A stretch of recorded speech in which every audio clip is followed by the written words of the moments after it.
রুদ্র, রুদ্র এখানে কি করছে? আরে এই তো আমার মেয়ে জামাই চলে এসেছে। এসো বাবা এসো, তোমাকে সবার সাথে পরিচয় করিয়ে দিই। আরে মালতী, এই যে দেখো আমার মেয়ে জামাই রুদ্র। এ কি, তুমি কাঁদছো কেন মালতী?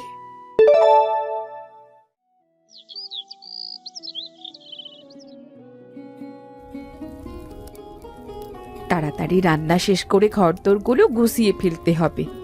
অভিটা তো এখনো ঘুম থেকে ওঠেনি। যাই, গিয়ে ছেলেটাকে চট করে ডেকে তুলি।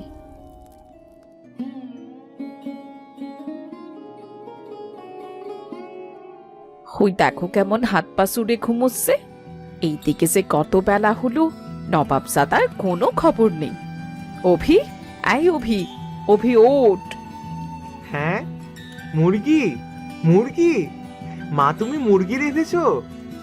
আরে কি আশ্চর্য, ঘুম থেকে উঠেই মুরগি? স্বপ্ন দেখছিলি নাকি? আহ, আহ, ওই স্বপ্নই আর কি। আমি দেখলাম তুমি বেশ কষিয়ে মুরগি রান্না করছো। রান্নার সুঘ্রাণ পাওয়া যাচ্ছে। আরে সত্যিই তো, আসলেই রান্নার সুঘ্রাণ পাওয়া যাচ্ছে। মা, তুমি কি সত্যি মুরগি রান্না করছো? হয়েছে, আর রান্না নিয়ে গবেষণা করতে হবে না। জলদি উঠে পড়, সূর্য উঠে গেছে। তাড়াতাড়ি উঠে বাড়ি গোছা, অনেক কাজ আছে। আচ্ছা, আজ অনেক কাজ আছে? বাড়িও গুছোতে বলছো, আবার রান্না এমন সুঘ্রাণ পাচ্ছি। মনে তো হয় মাংস রান্না করছো। নিশ্চয়ই খাসির মাংস রান্না করছো, তাই না মা? আবার তুমি এসব শুরু করেছো?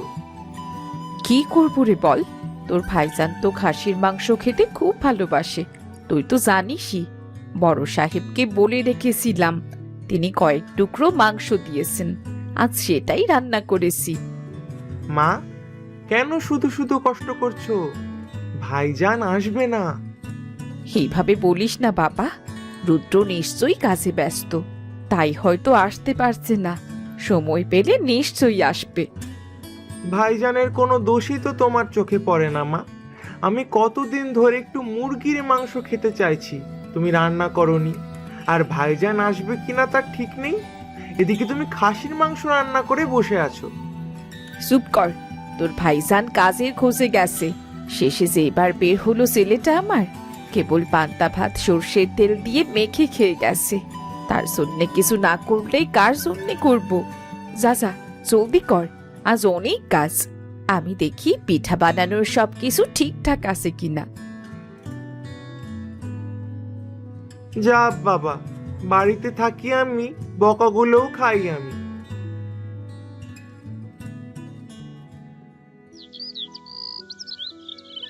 ছেলেটা তো আর এলো না।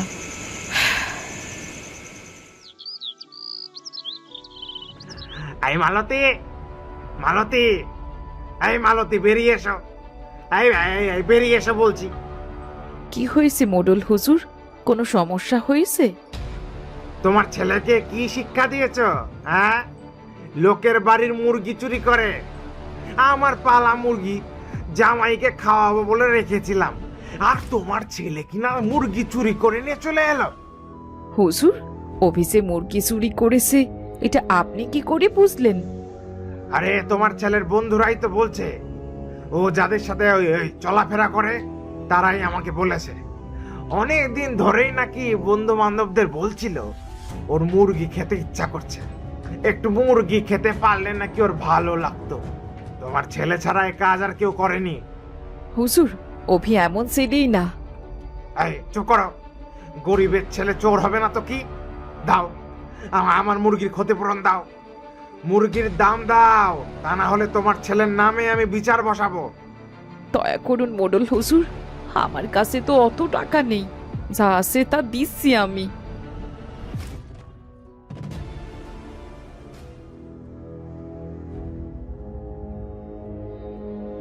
ছেলেকে সাবধান করে দিও, বুঝলে? আজ শুধু ক্ষতিপূরণ নিয়ে যাচ্ছি, এর পরের বার কিন্তু এত সহজে আমি ছাড় দেব না।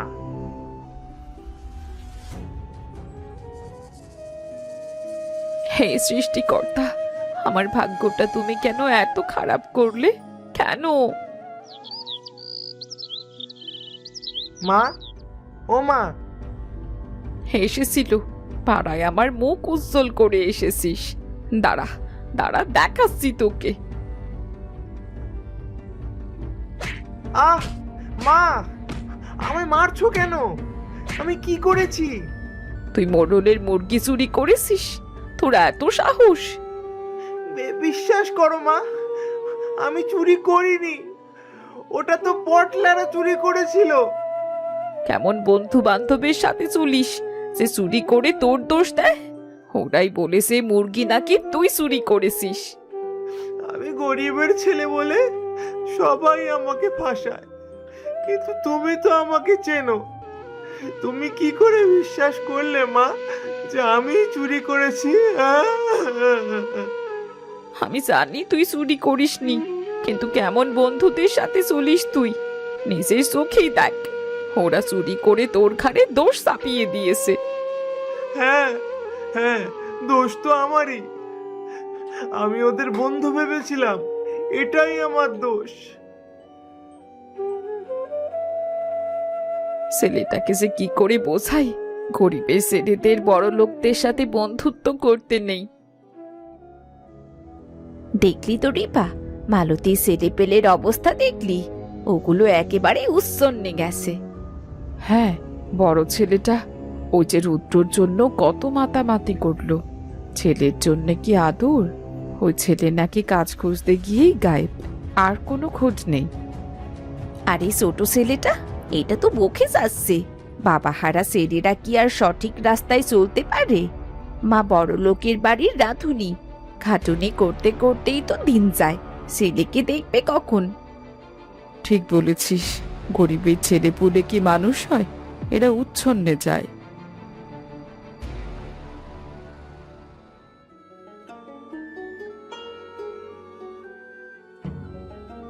মা, মা, অভি, কোথায় তোমরা?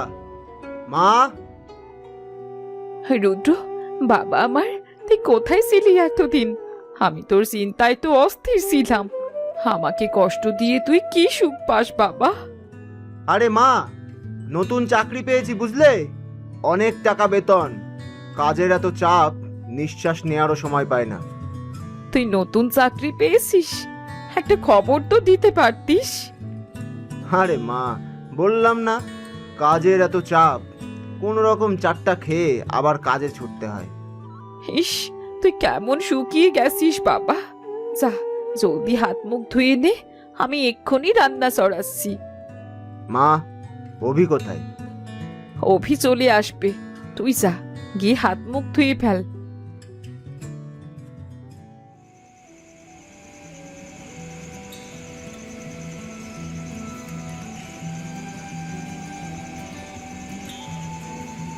অভি, এই দেখ, তোর জন্য নতুন জামা, পছন্দ হয় কিনা দেখ। বাহ, কি সুন্দর! এই অনেক দামি মনে হচ্ছে। দামি তো বটেই। আর মা, এখানে কিছু টাকা আছে, এগুলো রাখো। এত টাকা? এত টাকা আমাকে দিচ্ছিস যে? তুই ঠিক মতো চলতে পারবি তো বাবা? আমাকে নিয়ে ভেবো না মা, আমি অনেক বড় চাকরি পেয়েছি, অনেক টাকা বেতন পাচ্ছি মা। তুমি দেখো মা, আমি আরো অনেক উন্নতি করব। ভাইজান, তুমি কি বড় লোক হয়ে গেছো? হ্যাঁ রে অভি, আমি বড় লোক হয়ে গেছি। আমাদের দুঃখ কষ্টের দিন শেষ।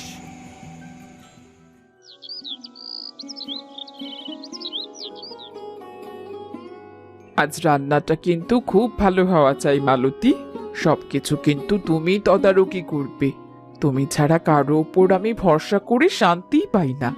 বিয়ের রান্না অনেক লোকের কাজ, একা তো তুমি রান্না করতে পারবে না। তা না হলে তোমাকেই বলতাম সব নিজের হাতে রান্না করতে। আপনি কোনো চিন্তা করবেন না বেগম সাহেবা, আমি নিজে দাঁড়িয়ে থেকে সব খেয়াল রাখবো। বিশেষ করে খাসির মাংসটা বুঝলে, ওটা কিন্তু সেরা হওয়া চাই। ওটা তুমি নিজ হাতেই রান্না করো কিন্তু। আমার মেয়ে জামাই খাসির মাংস খেতে খুব ভালোবাসে। আপনি একদম চিন্তা করবেন না বেগম সাহেবা, আমি খাসির মাংস নিজ হাতেই রান্না করব। আমার বড় ছেলেও আমার হাতের খাসির মাংস খেতে খুব ভালোবাসে। বাহ, তাই নাকি? আমার মেয়ে জামাইকে ভালো মতো আদর আপ্যায়ন করতে হবে, বুঝলে? অনেক বড় লোকের ছেলে, নিজের বিরাট ব্যবসা, বাবা মা নেই, নিজেদের লোকেরা ব্যবসা দেখছে। জামাই আমার বড় চাকরি করে, বুঝলে?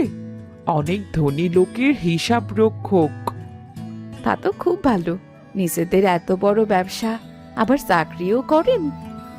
হ্যাঁ, যার চাকরি করছে উনি নাকি জামাইয়ের বাবার খুব ভালো বন্ধু ছিলেন। তাকে সাহায্য করতেই আসলে এই চাকরিটা করছে সে। তাই নাকি বেগম সাহেবা? তাহলে তো বেশ ভালো, আপনি একজন দারুণ ছেলে পেয়ে গেলেন, আর ছেলেটাও মা পেল। হ্যাঁ, তুমি ঠিকই বলেছ। সে যাকে ভালো মতো কাজ করো, কেমন? মেয়ের বিয়ে উপলক্ষে তোমাদের বেতন বাড়িয়ে দেব। আপনাকে অশেষ ধন্যবাদ বেগম সাহেবা। আরে, মশলাগুলো কোথায়? নিশ্চয়ই বাবুর্চির ওই দিকেই ফেলে এসেছি। যাই, মশলাগুলো নিয়ে আসি।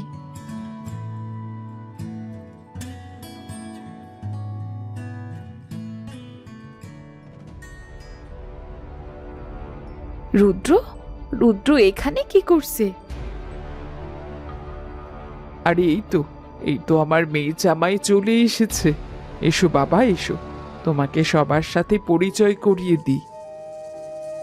আরে মালতী, এই যে দেখো আমার মেয়ে জামাই রুদ্র। এ কি, তুমি কাঁদছো কেন মালতী? আমি কাঁদছি না বেগম সাহেবা, চোখে কিছু পড়েছে মনে হয়। আমি যাই, গিয়ে কাজ শেষ করি গে।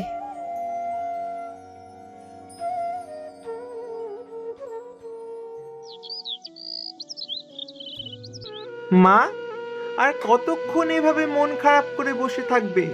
খাওয়া দাওয়াও করছো না। এইভাবে চললে তো তুমি অসুস্থ হয়ে পড়বে মা। আমার কিছুই ভালো লাগছে না বাবা, আমি খাবো না, তুই খেয়ে নে। না না, এইভাবে না খেয়ে থাকলে তুমি অসুস্থ হয়ে পড়বে। আর সুস্থ থেকেই বা কি করবো বল? আমার জীবনেরই বা মূল্য কি? রুদ্র আমার পরিচয় দিতে লজ্জা পায়। আমি তার গরিব রাঁধুনি মা, সে আমাকে ঘৃণা করে বাবা। মা, তুমি আর এসব ভেবো না তো। যত ভাববে তত অসুস্থ হয়ে পড়বে। একটু কিছু মুখে দাও মা। না, আমি কিছুই খাবো না। এই যে শুনুন, একটু এদিকে আসবেন। কে? চল তো গিয়ে দেখি কে এসেছে।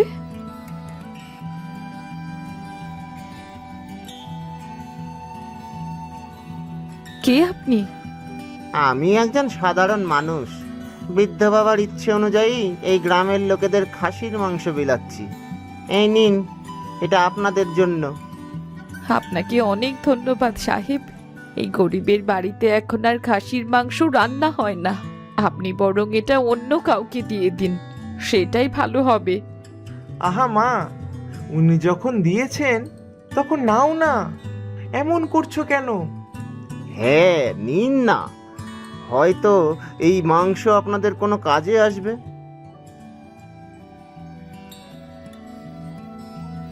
মা, মাংসটা রেঁধে ফেলো। তুমি আজ খাসির মাংস দিয়ে আরাম করে ভাত খাও। রান্না আমি ঠিকই করব বাবা, তবে আমি কিচ্ছু খাবো না, আমার একদমই খেতে ইচ্ছে করছে না।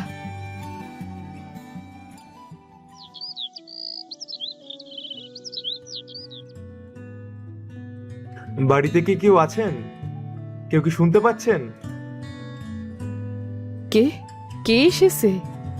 আমি এক অসহায় পথিক, খুব খিদে পেয়েছে, একটু যদি খাবার দিতেন। জি জি, অবশ্যই, আপনি হাত মুখ ধুয়ে বিশ্রাম নিন, আমি এক্ষুনি খাবার এনে দিচ্ছি।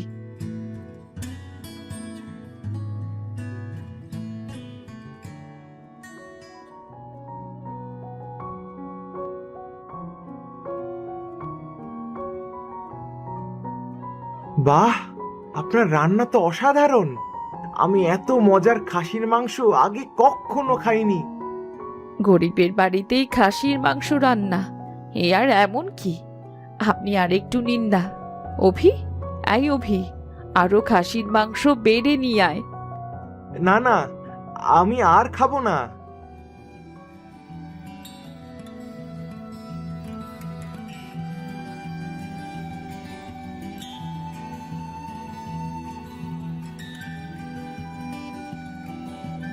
আপনি ভালো করে পেট ভরে খান।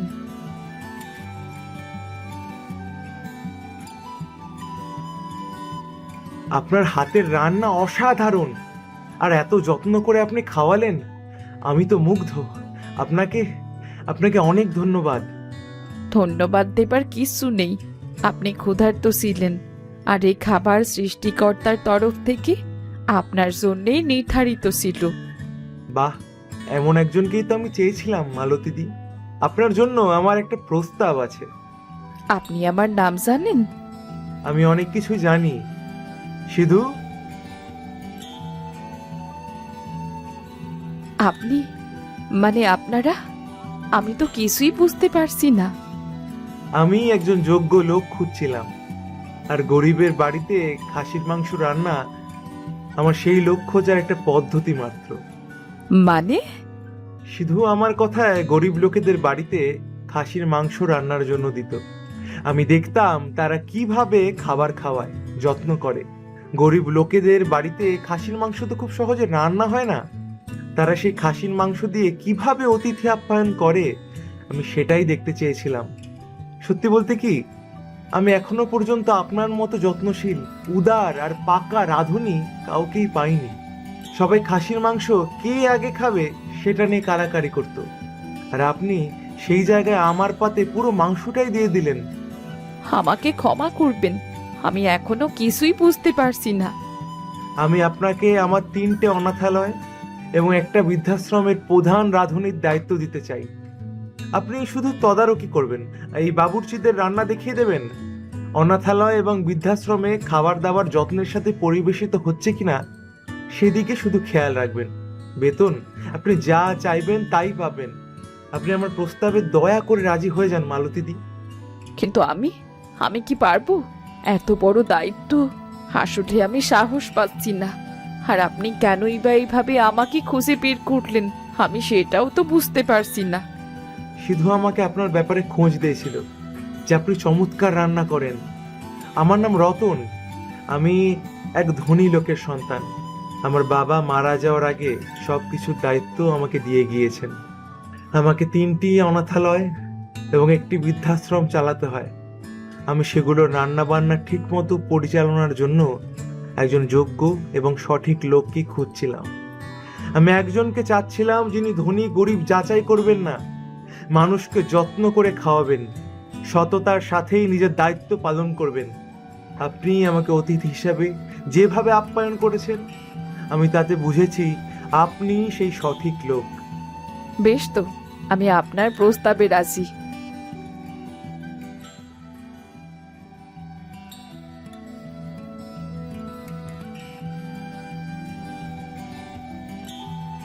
কি সিধু, কিছু বলবে? উনি আপনার সাথে কথা বলতে চান। আরে, তুমি রুদ্র না? তুমি তো কারবার থেকে টাকা চুরি করেছিলে, তাই বাবা তোমাকে বের করে দিয়েছিল। তা তুমি এখন এখানে কেন এসেছো? কি চাও? মালিক, আমার অবস্থা খুবই খারাপ। খাবারটা পর্যন্ত জুটছে না মালিক। আমার স্ত্রীও আমাকে ফেলে চলে গেছে। আমি আর কখনো কোনো অন্যায় করব না। দয়া করে আমাকে একটা কাজ দিন মালিক। যে কোনো কাজ হোক, আমার করতে কোনো আপত্তি নেই। আচ্ছা আচ্ছা, কাঁদতে হবে না। তবে এবার উল্টোপাল্টা কিছু করলে সোজা গারদে পাঠানোর ব্যবস্থা করব বলে দিলাম।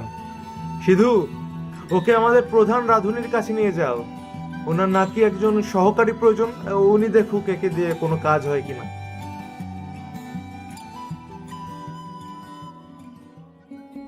মালতী মাসি, ও মালতী মাসি, আজ বিকেলে আমাদের কি খাওয়াবে গো? তোমরা কি খেতে চাও বলো, আমি তোমাদের তাই খাওয়াবো। একটু পিঠে হবে নাকি মালতী মাসি? পিঠে খেতে চাও? অবশ্যই, আমি এক্ষুনি সব জোগাড় যন্তর করছি। মাসি, তুমি অনেক ভালো। কি মজা, কি মজা। আজ পিঠে হবে, পিঠে। মা, তুমি তুমি এখানে? হ্যাঁ, আমি এখানকার প্রধান রাঁধুনি। রাধুনী সাহেবা, আপনি বলেছিলেন আপনার একজন সহকারী প্রয়োজন। একে দিয়ে দেখুন তো কাজ হয় কি না। বড় বিপদে পড়ে এসেছে। কাজ না পারলে কিন্তু নিশ্চয়ই বলবেন। জি, অবশ্যই বলবো। মা, তুমি এখানে এত বড় পদে চাকরি করছো? আমি খুব খুশি মা। আমি এত উচ্ছ্বসিত না হয়ে কাজ শুরু করো। আজ অনাথালয়ের বাচ্চাদের জন্য পিঠে করা হবে, সেগুলোর জোগাড় যন্ত্র করো। তোমার কাজ ভালো না হলে তোমাকে রাখবো না কিন্তু আমি। মা, আমি আমি তোমার ছেলে। কাজের জায়গায় আমি আমার ছেলেকেও চিনি না। আমি যেমন আদর করে খাসির মাংস রেঁধে খাওয়াতে পারি, তেমনি প্রয়োজনে কঠোরও হতে পারি, কিন্তু নিজের স্বার্থ সিদ্ধির জন্য মিথ্যের আশ্রয় কখনো নিই না। একদিন আমার পরিচয় দিতে তুমি লজ্জা বোধ করতে, আজও আমার পরিচয় দেবার তোমার কোনো প্রয়োজন নেই। যাও, গিয়ে কাজ শুরু করো। তাহলে কি আবার বুড়ো দাদুকে সব জানাতে হবে? বুড়ো দাদু, আবার সেই অভিশাপ। আমার বাগানের সব ফল পচে গেছে। আর আমি মাছ ধরতে গিয়েছিলাম, জালে শুধু মরা মাছই উঠে এলো।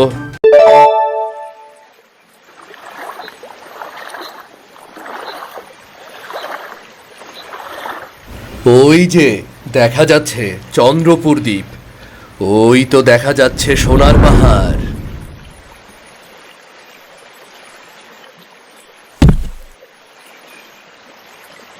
ওরে সোনারে,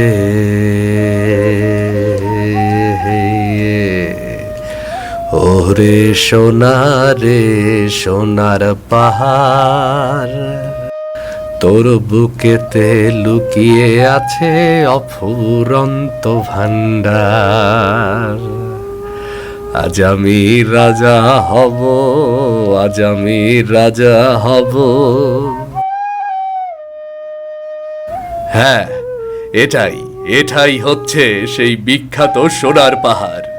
বুড়ো দাদুর কাছে কত গল্প শুনেছি, শুনেই তো লোভে পড়ে গেছি। গ্রামের লোকেরা বলে এর মাটির নিচে সোনা লুকিয়ে আছে। বুড়ো দাদুও তাই বলে। আজ অনেক সোনা তুলবো আমি, আজ আমার ভাগ্য বদলে যাবে। যদিও বুড়ো দাদু এই পাহাড়ে আসতে নিষেধ করেছিল, তারপরেও এই রক্ষা মাদুলিটা দিয়ে দিয়েছে। বলেছে এটা থাকলে কোনো অশুভ শক্তি আমার কাছেও ঘেঁষতে পারবে না। সোনার পাহাড়ের গল্প যত লোভনীয়, এর রহস্য ততটাই ভয়ঙ্কর। সোনার পাহাড়ের তান্ত্রিক, সে এক ভয়ঙ্কর তান্ত্রিক। তবে বুড়ো দাদু বলেছে এই মাদুলি থাকলে কেউ আমার কোনো ক্ষতি করতে পারবে না। সুতরাং ভয়ের কিচ্ছু নেই, কাজ শুরু করে দেই। কে কে ওখানে? কে শব্দ করে? কাউকেই তো দেখছি না, তবে শব্দটা মনে হলো একদম স্পষ্ট শুনলাম। যাগ্গে, তোমরা কারা? কি চাও? না না,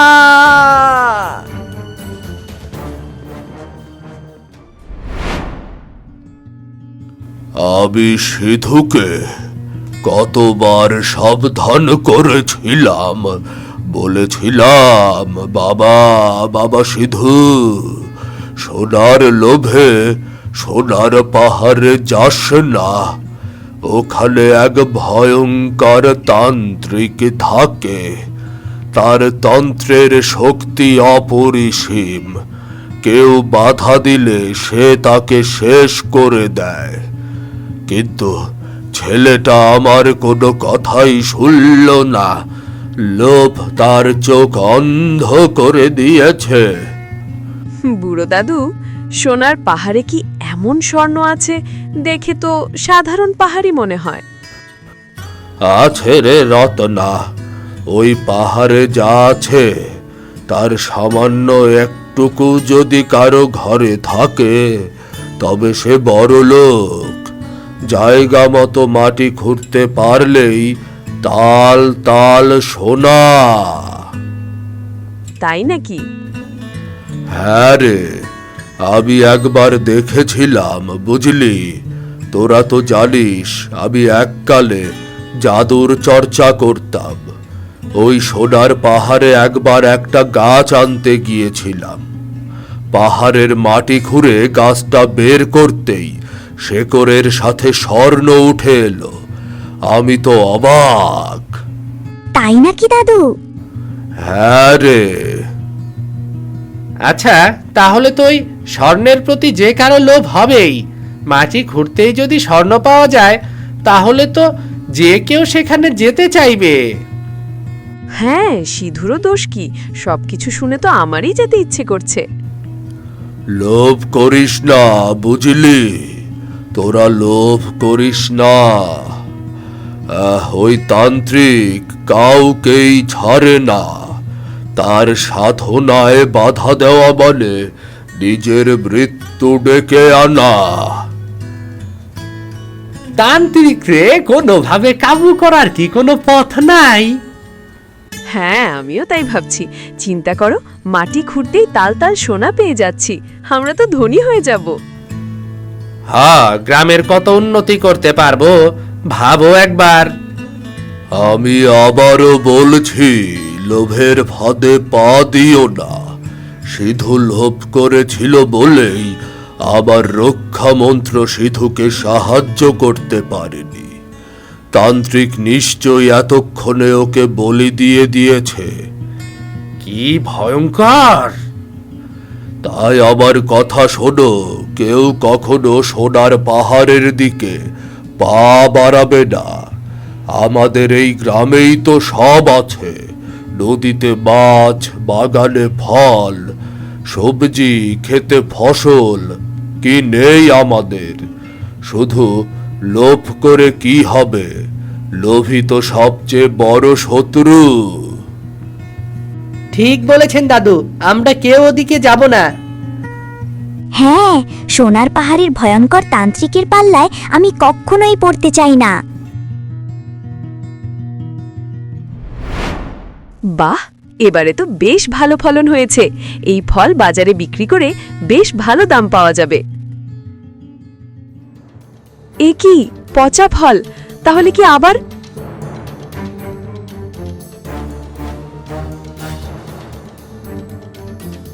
সে কি, এতগুলো ফল পচা? তাহলে কি আবার অঘটন শুরু হলো? এ কি মরা মাছ? কি ভয়ঙ্কর! তাহলে কি আবার বুড়ো দাদুকে সব জানাতে হবে? বুড়ো দাদু, আবার সেই অভিশাপ। আমার বাগানের সব ফল পচে গেছে। আর আমি মাছ ধরতে গিয়েছিলাম, জালে শুধু মরা মাছই উঠে এলো। শুধু তাই নয়, খেতে সবজি নষ্ট হয়ে যাচ্ছে, ধান গমের শীষ মরে যাচ্ছে। এভাবে চলতে থাকলে আমরা তো মরে যাব দাদু। দয়া করে আপনি কিছু একটা করুন। এসবই সেই সোনার পাহাড়ের অশুভ তান্ত্রিকের কাজ। সে গ্রামের শান্তি নষ্ট করতে চায়। ওই তান্ত্রিকের হাত থেকে কি আমাদের নিস্তার নেই? আছে, তবে সে অনেক ভয়ঙ্কর রাস্তা। ওসব তোমরা এখন মাথায় এনো না। তোমরা সাবধানে থেকো। কিন্তু আমাদের রুজি রুজি তো তান্ত্রিক বেটা বন্ধ করে দিচ্ছে। এভাবে ফল ফসলের ক্ষতি হতে থাকলে আমরা তো শেষ হয়ে যাব। তোমরা ভেবো না, আমাকে একটু সময় দাও। সঠিক সময়ে আমি প্রয়োজনীয় সব ব্যবস্থা নেব।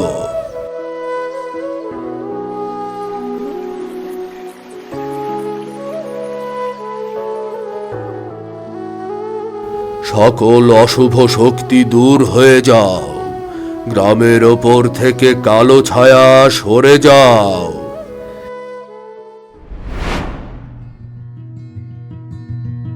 দাদু, আমার সব ফলের গাছ সুস্থ হয়ে গেছে, আমি আবার রসালো ফল তুলতে পারছি।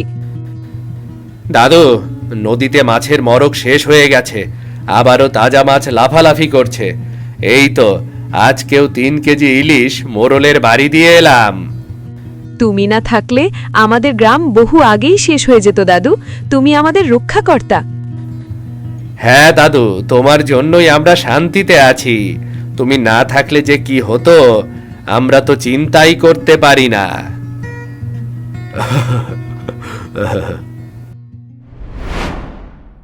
যাই, বাকি আচারগুলো নিয়ে আসি গিয়ে। আরে সিধু, ও সিধু, তুই বেঁচে আছিস? আমি তো আশাই ছেড়ে দিয়েছিলাম, আমি তো ধরেই নিয়েছিলাম তোকে আর কখনো ফিরে পাবো না। ওই সোনার পাহাড়ের তান্ত্রিক আমার ভাইটাকে নিশ্চয়ই বলি দিয়েছে। এই সিধু, কথা বলবি না? কিছু তো বল। আমি তোকে মৃত ভেবে কত কেঁদেছি, তুই ফিরে এসেছিস, আজ আমার জীবনের সবচেয়ে আনন্দের দিন। আমি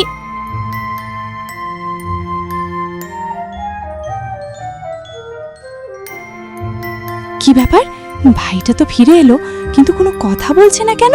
সোনার পাহাড়ের তান্ত্রিক আমার ভাইটার এই কি অবস্থা গড়েছে? বুড়ো দাদু, সিধু ফিরে এসেছে, নিশ্চয়ই শুনেছ। সোনার পাহাড়ের তান্ত্রিক সিধুরে একেবারে বোবা বানিয়ে পাঠিয়েছে। আহা, আমার ভাইটা চুপচাপ তাকিয়ে থাকে কেবল, কোনো কথা বলতে পারে না। আহ আহ সোনার পাহাড়ের তান্ত্রিক খুব হিংস্র এবং অনেক শক্তিশালী। আমি তো অনেকবার সাবধান করেছিলাম।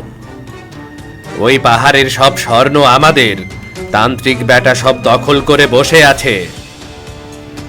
প্রতি বছর আমাদের ফসল নষ্ট হয়, ফল সবজি পচে যায়, মাছ মরে যায়। এর জন্য দায়ী ওই তান্ত্রিক।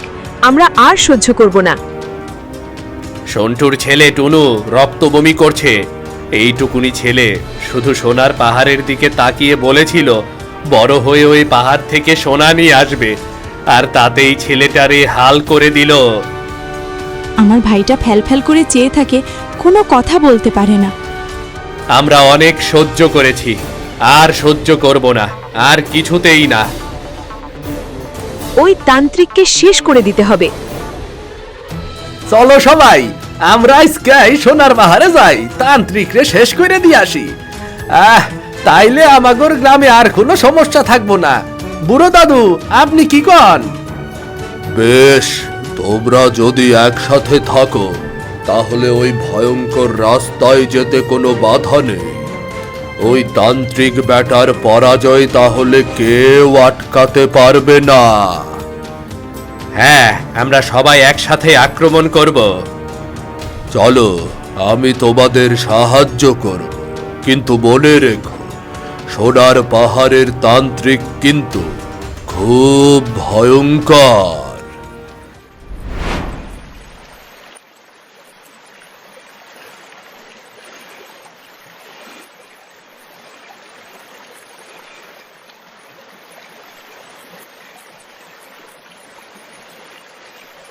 চলো সবাই, আমাদের কিন্তু খুব সাবধানে এগুতে হবে।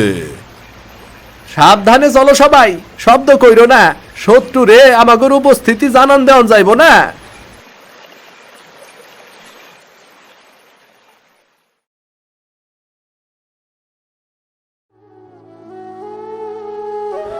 এ কি, অভি আর ছুটকি, ওরা ওরা কোথায় গেল?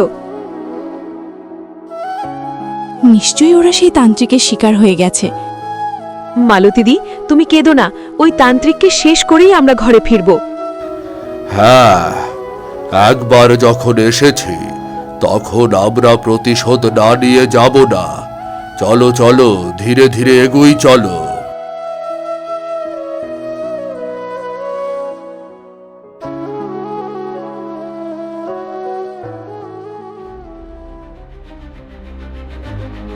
আমরা তান্ত্রিকের আস্তানায় চলে এসেছি, সবাই প্রস্তুত হও। আমরা প্রস্তুত। দেখলে তো, ওই তান্ত্রিক কত ভয়ঙ্কর শক্তির চর্চা করে, সে কিছুতেই হার মানবে না। আমাদের বাধা দেওয়ার জন্য সে অনেক কিছু করবে, কিন্তু আমাদের খুব সতর্ক থাকতে হবে, খুবই সতর্ক।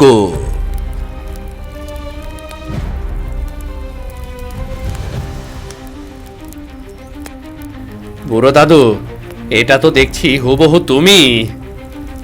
হ্যাঁ, একদম তোমার চেহারা। তোমরা কি যমজ ভাই? আরে তোমরা বাজে বকছো কেন? আবার ভাই হলেই কি হলো?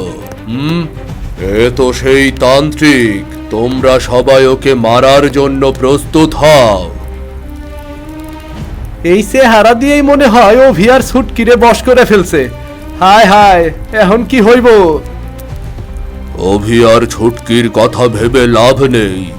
ওরা তান্ত্রিকের বশ্যতার শিকার। তান্ত্রিককে না মারলে ওদের মুক্তি মিলবে না।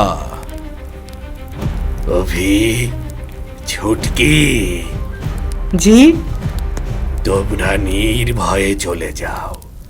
কেউ তোমাদের কোনো ক্ষতি করতে পারবে না।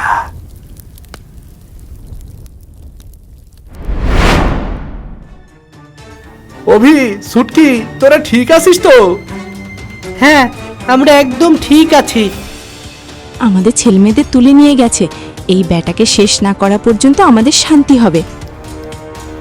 আমি কোনো অশান্তি চাই না। আমি শুধু নিরিবিলিতে আমার তন্ত্র সাধনা করতে চাই। তোমরা আমাকে বিরক্ত করো না, শান্তিতে ফিরে যাও। মিথ্যা কথা, তন্ত্র সাধনা না ছাই। ও আমাদের ক্ষতি করার জন্য কালো জাদু করছে। ভালো জাদুর চর্চা কি ওকে দিয়ে হবে নাকি? আচ্ছা, কে কালো জাদুর চর্চা করে সেটা নিয়ে কথা বলতে চাই না। তোমরা চুপচাপ চলে যাও, আমাকে শান্তিতে থাকতে দাও। সবাই চুপ করে দাঁড়িয়ে আছো কেন? আক্রমণ করো, আক্রমণ! তান্ত্রিক, আজ তোর দিন শেষ। খবরদার!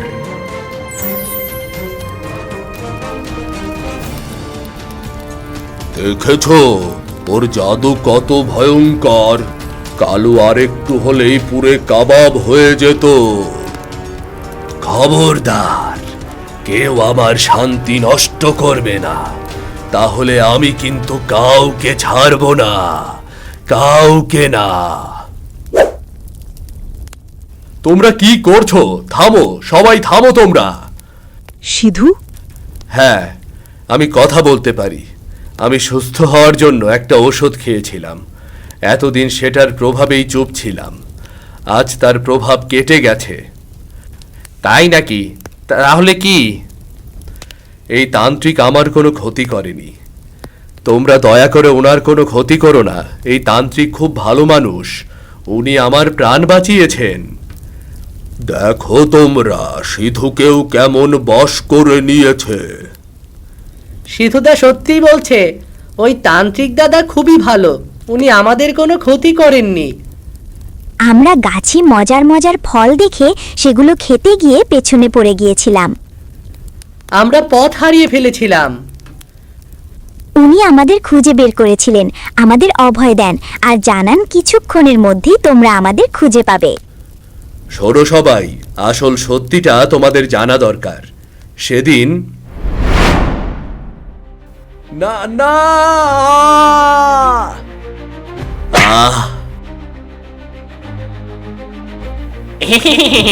আরে বেটা, ওকে মেরে ফেল, তাহলেই তো বুড়ো দাদুর উদ্দেশ্য সফল হবে।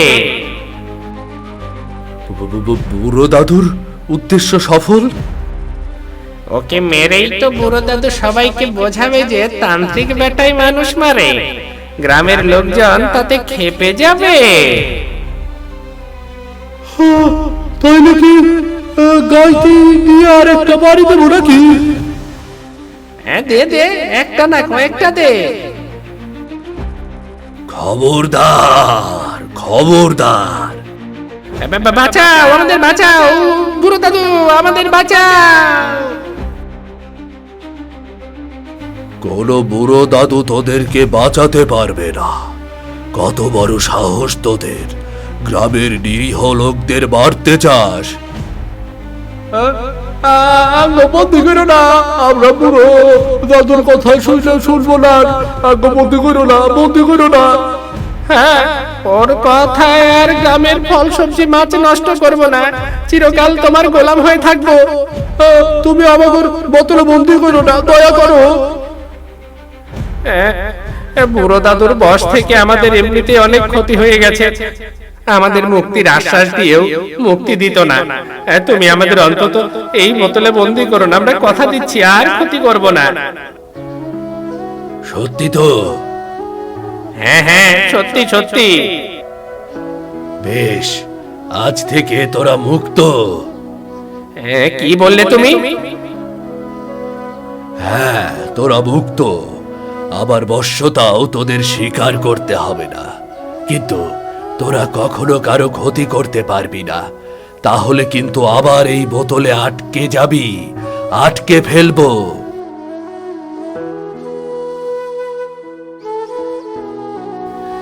সত্যি আমরা মুক্ত? হুররে হু!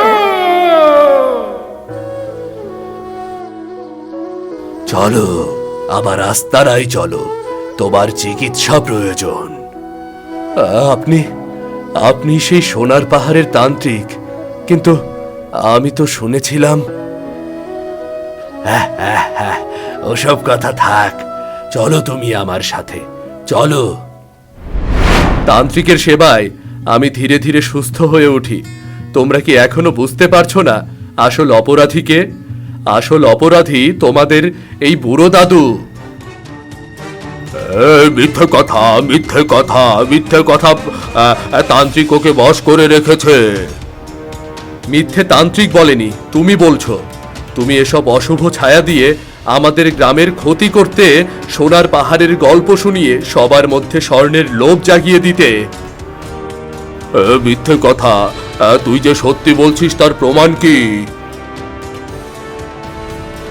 ওই যে দেখো দেখো, বুড়ো দাদু এসেছে। বেটাকে পেয়েছি, আজকেই ধোলাই দেবো ভালো মতো। তোরা কি জবান বন্ধ হয়ে গেল? আরে কি আশ্চর্য, এরা তাহলে বুড়ো দাদুর পোষা শক্তি। সিধু সত্যিই বলেছে। তাহলে এই বেটাই যত নষ্টের গোড়া। এই বুড়ো দাদু আর তান্ত্রিক যমজ ভাই। তান্ত্রিক শুভ জাদুর চর্চা করত, আর এই হিংসুক ভাই অশুভ জাদুর চর্চা শুরু করে। গুরুজি একে আস্তানা থেকে বের করে দেয়াতে সে তান্ত্রিকের ওপর ক্ষেপে যায় আর নানাভাবে তার ক্ষতি করার চেষ্টা করে। হ্যাঁ, একদম সত্যি। সোনার পাহাড়ে কোনো সোনা নেই, এই বেটা মিথ্যে গল্প বলতো। সেই বুড়ো দাদুই আমাদের দিয়ে ফল সবজি নষ্ট করত, মাছ মারত, আর সব দোষ তান্ত্রিকের ওপর চাপিয়ে দিত, যাতে সবাই তান্ত্রিকের ওপর ক্ষেপে যায়। আর ওই তান্ত্রিক যখন শুভ জাদু করে সব ঠিক করে দিত, সব কৃতিত্ব নিত এই বুড়ো দাদু। কি এত বড় শয়তান! তুমি আমাকে ঠকাইছ। অথচ আমরা তোমাকে কত বিশ্বাস করতাম। হ্যাঁ, আমি তোমাদের ঠকিয়েছি, মিথ্যা বলেছি। এছাড়া আমার করার কিছুই ছিল না। আমাদের দুই ভাইয়ের চেহারা এক, তবুও ছোটবেলা থেকে আমার ভাই সবার আদর পেয়েছে, সবার আদরে ছিল। এমনকি তন্ত্র সাধনায়ও আমার দিক থেকে এগিয়ে ছিল। কেন? সব সম্মান ও কেন পাবে, আমি কেন পাবো না? এবার তোমার আমরা বাঁচালে হবে বাসা। হ্যাঁ, আটকে রেখে আমাদের অনেক কষ্ট দিয়েছো তুমি, এবার তার ফল ভোগ করবে। না না, ছেড়ে দাও, আমাকে ছেড়ে দাও, ছেড়ে দাও। আপনি আমাদের ক্ষমা করে দিন, আমরা অনেক বড় ভুল করেছি। তোমাদের তো কোনো দোষ ছিল না, তোমরা ক্ষমা চাইছো কেন? তোমরা ভালো থেকো, আমি তোমাদের আশীর্বাদ করছি। মনে রেখো, এই সোনার পাহাড়ে সোনা নেই, কিন্তু শান্তি আছে, আর সেটা সোনার চাইতেও মূল্যবান। তাই সব সময় নিজেদের মধ্যে শান্তি বজায় রাখবে, কেমন? আমরা ভুল করেছি, সবচাইতে মূল্যবান জিনিসটির মূল্যই ভুলে গিয়েছি। শান্তির চাইতে মূল্যবান আর কিছুই নেই। আমরা কথা দিচ্ছি সব সময় নিজেদের মধ্যে শান্তি বজায় রাখবো।